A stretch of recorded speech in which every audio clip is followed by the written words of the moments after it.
I'm Casey Currie, driver of the #2 Monster Energy Pro Light. I race in the Lucas Oil and the Torque series. Also do everything else in the dirt.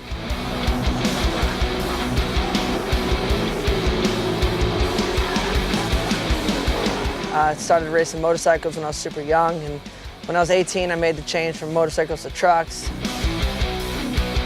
My race truck is basically a Pro Light. It's a complete tube chassis. The chassis was built right here at Casey Currie Motorsports. We do everything from suspension design to chassis design to all the building of it right here.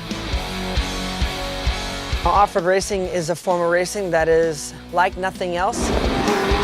It's 20 minutes of all out. You're driving at 100% all the time. We have so many jumps and bumps and corners and obstacles that keep the gas moving all over the place. You know, you gotta keep the carburetor or fuel injection consistent. So, you know, having a good fuel system is very important.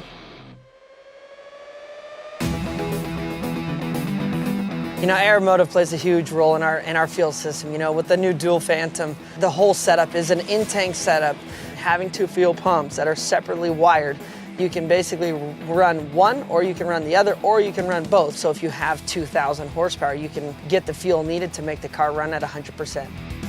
With both pumps inside the tank, there's no heating issue. So if you're out and it's 120 degrees outside, the fuel is keeping your pumps at a consistent temperature.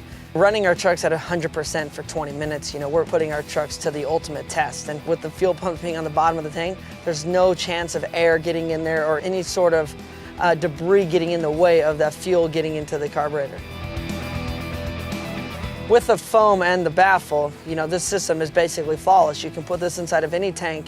With the foam, it's going to stop slosh, and with the baffle on the bottom, it holds the fuel trapped inside there, so you're always getting fuel. The system having a return inside the middle of the baffle, it allows that extra fuel to be at the pumps at all times. In the 4 years that I've been running their fuel pumps, I've actually never had an issue. And you know, with the dual Phantom, it basically eliminates the fuel pumps getting hot. It weighs basically nothing. And having everything in the tank, you got 2 fuel pumps that you can run on 2 separate switches, and it has the return built in. It's all built into one unit that makes it the ultimate system.